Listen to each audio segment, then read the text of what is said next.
good morning sa Pilipinas, good afternoon sa iba, good evening. Medyo lumalamig na ng konti dito. So ang ating pong pag-uusapan is the manifestation.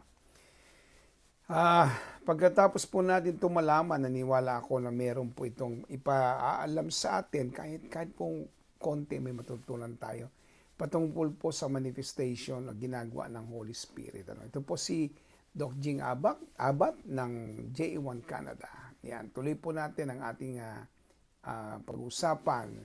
John 14 verses 16 hanggang 17, I will ask the Father and He will give you another helper. Sabi niya ganyan.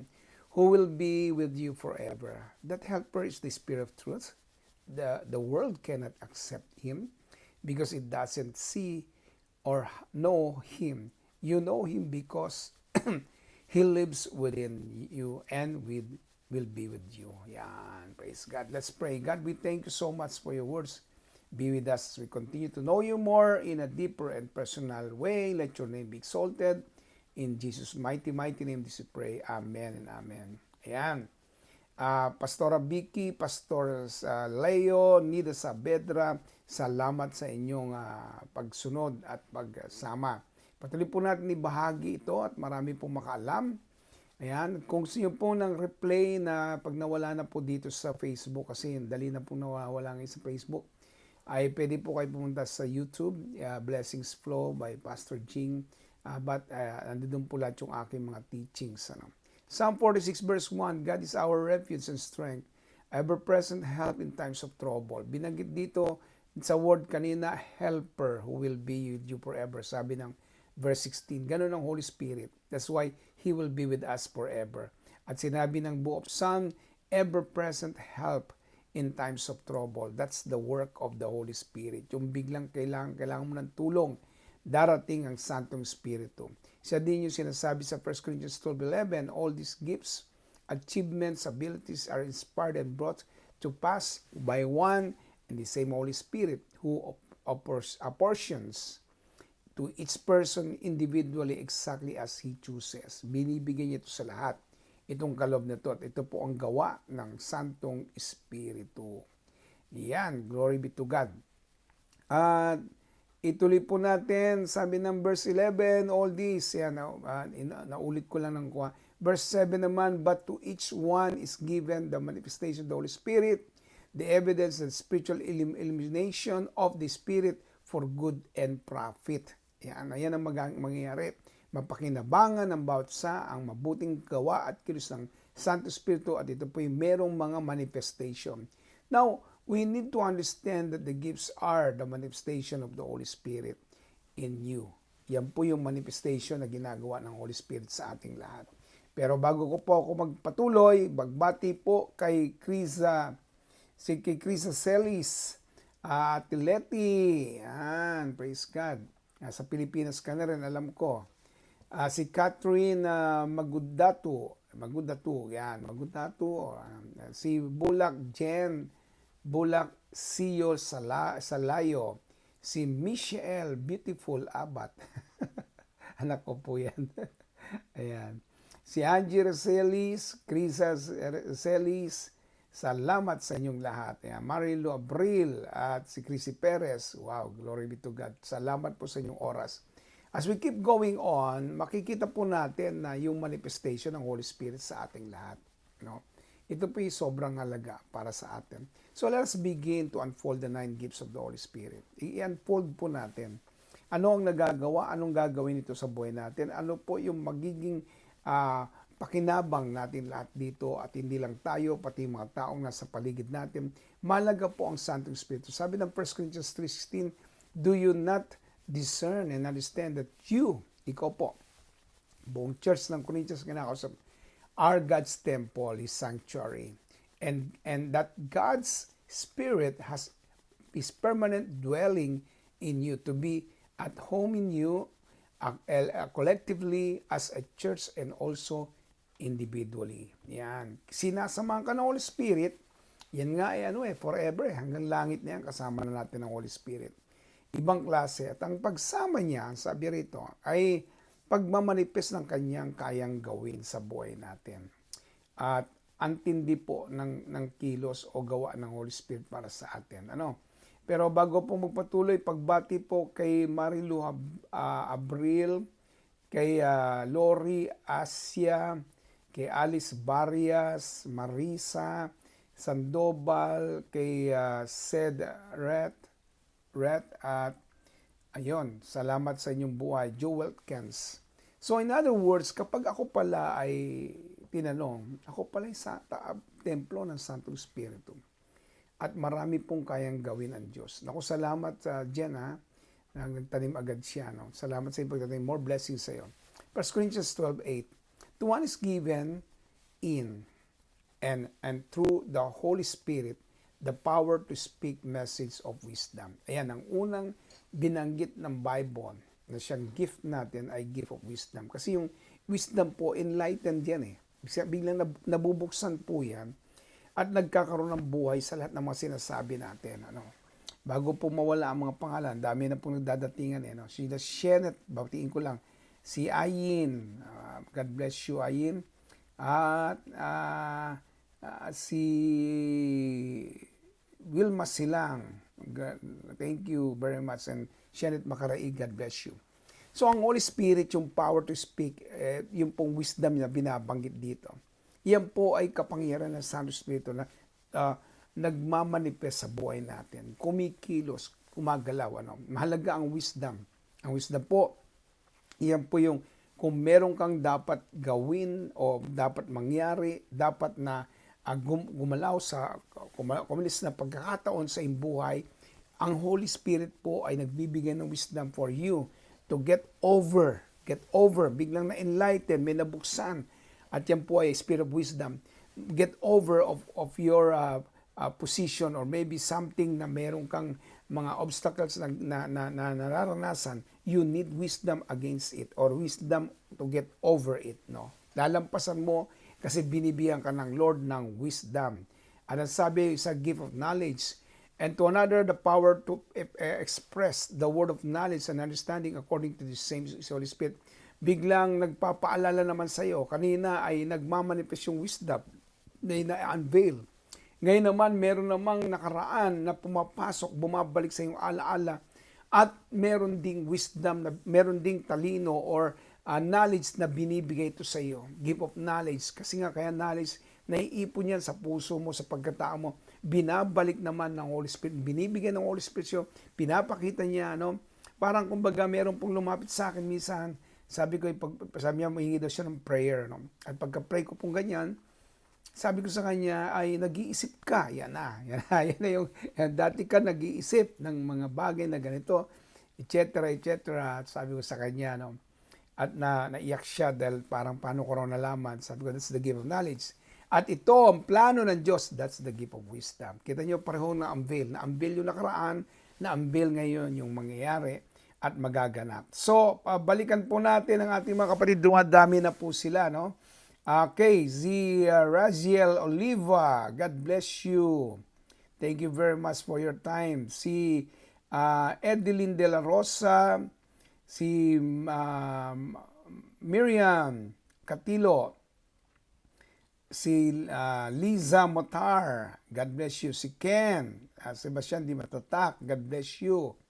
Si, yan, praise God, salamat sa inyong pagbati. Felisa Prendol, yan, God bless you, Pastora Liza Prendol. More blessings sa iyo. In other words, this is the power of the Holy Spirit in our lives. Ito pong ginagawa niya. Ituloy po natin, ano po sabi ng kasunod? The gift of faith. So, pagka meron ng wisdom na unveil, at may knowledge na nakaraan na naglilink na dyan, ang kasunod pong ibinigay na gift ng Lord sa atin ay ang faith. Magugulat ka, lumalakas ang faith mo, nakikilala mo ng gusto ng Diyos. Sabi niya to, another wonder-working faith by the same Holy Spirit. Wonder-working faith, you believe it, you know it, something good is going to happen. Ako po tuwan-tuwa, bagamat ang tawag po sa akin ng mga tao dito ay si Father G. Ako natutuwa kasi marami pong nakakaramdam. Sabi nga nung kanilang mga kasama nung isa, binanggit na marami na raw pagbabago nakikita sa kanila. At kita nyo, Why? There's a manifestation of faith upon everyone. Tinuro ko po yan nung Sunday dito po sa gawain dito, yung pananampalataya. At naramdaman ko yung faith ng bawat isa. Talagang nagro-roll, gumikilos. Ayan, hallelujah. Just like what is happening right now. Sabi nga ng Bible, faith comes by hearing and hearing by the word of God. Diyan tuloy. Si Romans 10:17. So nakikinig kayo, may nangyayaring faith, nakikita ko may nangyayaring pagtugon ng Diyos sa inyong mga panalangin. Kasi merong nabubuong gift of faith, may nagaganap na gift of faith. Hallelujah! May inaayos ang Diyos. Merong siyang ibinibigay na pagpapala at kapangyarihan niya, pagkilos niya, himala niya sa buhay niyo. The gift of healings, ayan na. Nakita niyo po ba yun nandoon? Dito pala. Nakita niyo ba yun doon? Ayan. Ayan. Ayan. Yung S na yun, yung S. Ayan. S doon, S. Yung S nakalagay, healings. Kasi yung manifestation ng healing hindi lang sa ibang tao, pati sa sarili mo. Ayan. Narinig mo yan, Janus, ha? Ikaw din pwedeng pagalingin ng Lord. Si Rev Nova, God bless you. Ayan. At sa oras na ito, tatanggapin natin. Bakit natin tatanggapin? Kasi hindi lang nagmamanifest sa iba pag pinag-pray mo, pati sa iyo na nagpipray, dumagaling. Sabi, to one another, sabi, to another wonder-working faith and the same Holy Spirit, and to another extraordinary power of healing by the one Spirit. At yung kagalingan yun, hindi galing sa akin, hindi galing sa inyo, galing sa Holy Spirit. Kuramashikararakanda. May pinagagaling po sa bawat sa atin. Kumikilos ang gift ng Holy Spirit sa bawat sa atin. Kasi yung kagalingan na yan ay libreng ipinagkakaloob sa atin ng Panginoon. The gift of miracles, to another, the working of miracles. May himala na nagaganap. May pagkilos ng Diyos na nagaganap. May nangyayaring kakaiba. Merong ibang klaseng pagkilos at kapangyarihan ng Diyos. At grabe na to. Hindi tumitigil. Ang Holy Spirit po, ang kanyang pagkilos sa katawan natin, grabe po yan, ang dami po niyan. Ang dami po niyang gustong gawin, iparanas, iparandam sa atin at sinasabing, eto ko anak, kaya kong gumawa ng napakaraming bagay sa buhay mo. Kaya hindi ka iniwanan yan. The gift of prophecy, to another, the prophetic insight, and the gift of interpreting divine will and purpose of God. Sabi ni isa, may nananaginip siya. Yung mananaginip siya nakakahuli ng mga isda, ay nakakahuli nga naman. Kahapon kasi nasa 24 kami, 4 na bata, pero 20 na yung may 2 nadagdag pa. Tapos meron pang absent, may absent pa. Pagka nagdatingan na yan, baka sa Sunday po, grand opening. Palagay ko, madami pong dadalhin ang Diyos. Kaya purihin po ang Diyos, salamat sa inyong panalangin. Nagbabanggit ako nito, nagpo-prophesy na rin ako para sa inyo. Pinaprophesy ko na ang inyong mga bulsang yan ay magkakaroon ng laman na pagpapala mula sa Diyos, mula po ang inyong mga wallet. Itong panahon na lahat ng ating tinanim sa Panginoon ay tatanggapin natin. Ito yung panahon, I declare right now, and I also prophesying to you. Ikaw na nangangailangan. Kitang-kita ng Diyos yan. Magugulat ka kung paano niya ibibigay ang iyong pangailangan. Grabe, may gagamitin siya para sa iyo, para ipagkaloob ang iyong pangailangan. Grabe ang Diyos. Meron siyang pagkilos na hindi mo akalain. Merong pagsama ng Diyos na hindi mo akalain. Ayan, nararamdaman mo ang kilabot ng kapangyarihan ng Diyos sa buhay mo. At itong sinasabi niya, ikaw ay palalakasin niya at gagamitin niya at marami pa siyang gagawin sa buhay mo. Bakit? Ito po, ang prophecy po ay divine will and purpose of God. Ini-interpret mo yan. Yung napanaginipan mo na ikaw'y tumatakbo. Ayan, tumatakbo ka at iniiwasan mo na ang kasalanan. Tumatakbo ka sa mga bagay na magpapahina sa iyo. Ikaw'y papunta at palapit sa Diyos na lagi magpapalakas sa iyo. God bless you more, kapatid. Hallelujah. Napapahaba ang aking pagsasalita. Baka marami na po tayong nadagdag. Ayan. Sige. Pabatiin lang natin itong ating mga kapatid, ha. Ayan. Si Flor de Lisa Lusanta, Jenny Petrea, Elizabeth Cultura. God bless you. Si Pastora Malu Calves. Glory to God. Ayan. God bless you. At ayan, si Rev Heniel Abat. Kerubin. Baka sabihin ni, excuse me lang po. Emma Garcia, God bless you. Ayan, God bless everyone. Grabe si God, no? Grabe. Hallelujah. Ang ganda ng kanyang gusto sabihin sa atin. Sabi sa Gift of Prophecy pa rin, ano? Ayan, yung binibigay ng Diyos. At sabi ng pangpito, the gift of discerning, ito isa sa mahalagang bagay din. Nadidiscern mo kung ang tao ay nagsasabing totoo, may ginagawa siyang tama. Sabi ng 1 Corinthians chapter 12:10, to another the ability to discern and distinguish between the utterance of the true spirit and the false one. Utterance, ha? Pag nagsasalita yung tao, ramdam mo kung tama yung sinasabi niya at hindi ka nakatingin sa mukha, sa itsura, pero alam mo yung puso na mararamdaman mo. Ramdam mo yung puso kung galing sa puso yung kanyang ginagawa. Kung meron siyang ginagawang maganda. Janus, thank you very much. More blessings sa iyo, sa iyong pagtatanim. Yung bang hindi mo akalain, ayan, praise God, Pastora Vicky Banawa and Pastor Apple, at si Pastor Lito Chope. In other words, nakikita mo kung anong tama at anong mali na sinasabi, nararamdaman mo, alam mo kung anong maayos, ano yung dapat mangyari. Kaya yung pong nangyayari yan sa yan nangyayari mo sa Pilipinas. Pagka may pagkakataon ko yung manood, ako po hindi na, tinigilan ko na. Doon sa nangyayari nga pagde-deliberate ng mga kaso, kung ano naman, kita mo, alam mo kung sino nagsisinungaling, kung sino may ginagawang hindi tama, alam mo, makikita mo, mababasa mo ang puso nila. Mararamdaman mo kung gaano katotoo. Ayan, nako, salamat Jen. Ayan, si Jen, nagtanim pa rin, no? Danny Abad, God bless you. Ayan, Apple, Pastor Apple, God bless you, no? At ayan, at ituloy po natin. Ang sabi po ng kasunod ay the gift of tongues. Ito, meron ako mga bagay na ipapakita sa inyo dito. To another various kinds of unknown tongues. Ayan. Sabi nila, kung ano sinasabi natin, sabi ng Biblia daw, dapat yung daw, nagdadaw ako ngayon yung daw mga binabanggit ng tao, yan, kasi galing sa tao to na ibang wika, dapat daw alam. Nako, hindi po Sabi dito liwanag no? Yan. Ang liwanag. To another various of unknown tongues. Hindi mo talaga alam. Hindi rin alam ng iba. Maaari may katulad. Yan. Si Maricel Bandok, God bless you. Pero ang totoo niyan, it is unknown tongue. Yan. Yun po yun Hindi mo talaga alam. Ituloy po natin sa unknown tongue. The gift of tongues, for if I pray in unknown tongue, ayan na, pagpipray ako, hukaramashikurabakaramasyanda, kirabarabakanda.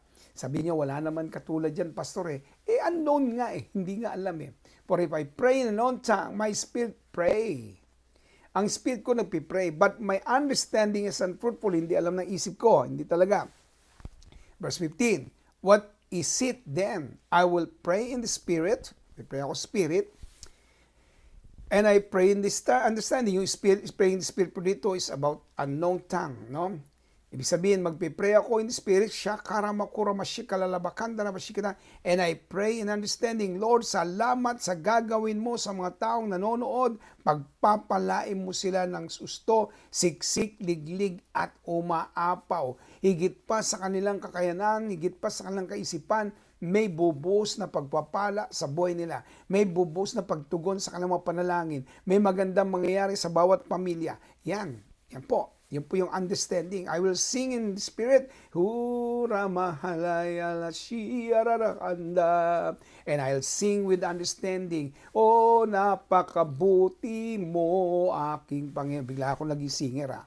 In other words, it doesn't matter, but you just pray in the Spirit, you know it's the Spirit that is moving in you. Kumikilos ang Holy Spirit sa iyo.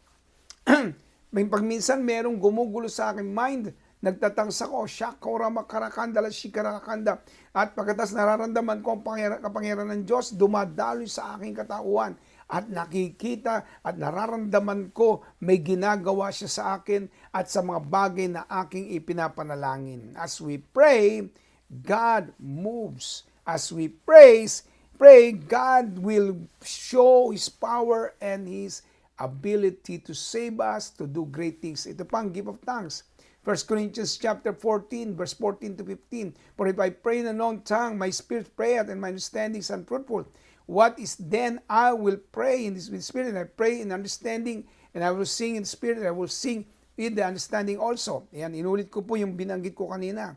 Kung tutusin, napakalaga na tayo po ay nagkakaroon din ng gift of tongues. Ayan, the gift of tongues, 1 Corinthians chapter 4, 14:4, he who speaks in strange tongue edify and improves himself. Nakita niyo yun? Pag nararamdaman mo, nanghihina ka, wala kang magawa, hindi mo alam ang gagawin mo, mag-tongues ka. Karamashi-kararakanda. Pag minsan nauubusan ako ng gagawin, ng sasabihin, hindi ko alam. Pag mayroong mga bagay na nangyayari, I pray in the spirit, in my heart. At bumubulong ako, shikararakanda, bakit?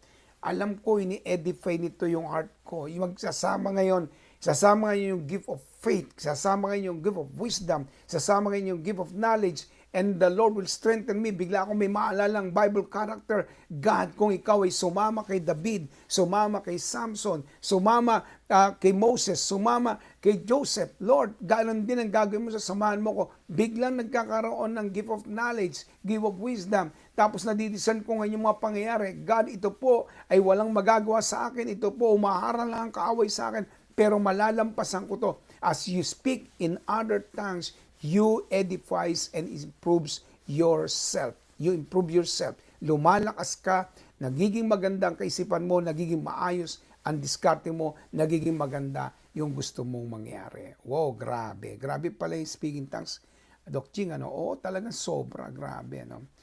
Sister Mirna Castor, God bless you. Grabe talaga sa totoo lang. Ituloy po natin, sabi ng 12:10 ng 1 Corinthians, the gift of tongues, to another various kinds of tongues, the unknown tongues. Kaya, wag niyong sabihin na ang dapat lamang gawing tongues ay yung naintindihan. Hindi nga maintindihan, sa totoo lang yun. Kung meron mang biglang nakarinig na dayuhan at narinig niya at naintindihan niya, praise God.